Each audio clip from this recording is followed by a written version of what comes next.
આગળ વાત મુખ્યમંત્રી ભૂપેન્દ્ર પટેલ આજે બનાસકાંઠાની મુલાકાત લેવાના છે। બનાસકાંઠામાં પૂરગ્રસ્ત વિસ્તારોની તેઓ મુલાકાત લેશે।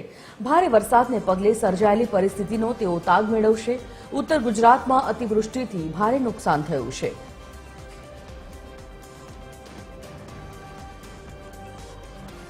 સોનલ અણકટ લાઈન પર જ છે। સોનલ, જે પ્રકારે આજે મુખ્યમંત્રી બનાસકાંઠાની મુલાકાત લેવાના છે, કેવા પ્રકારનો કાર્યક્રમ તેઓનો રહેશે બનાસકાંઠામાં? ગુજરાતની વાત કરીએ સંજીવની, તો ભારે વરસાદના પગલે અનેક જિલ્લાઓમાં ખાસ કરીને ઉત્તર ગુજરાત અને કચ્છમાં પરિસ્થિતિ બગડી છે।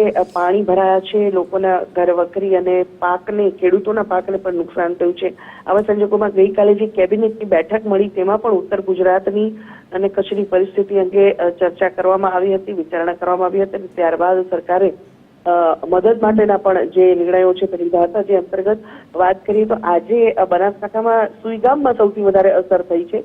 વીજ પુરવઠો પણ પાણી ભરાવાના કારણે ખોરવાયો છે, લોકોના ઘરોમાં પાણી ભરાઈ ગયા છે, ખેડૂતોના પાકને નુકસાન થયું છે। આવા સંજોગોમાં પૂરગ્રસ્ત સુઈગામની આજે મુખ્યમંત્રી મુલાકાત લેવાના છે।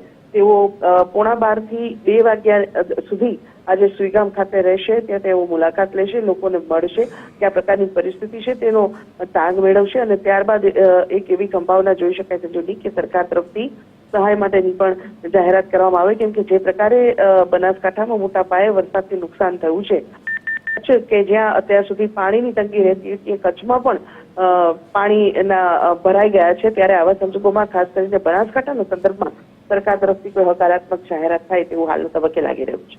બિલકુલ, ધન્યવાદ સોનલ જાણકારી બદલ।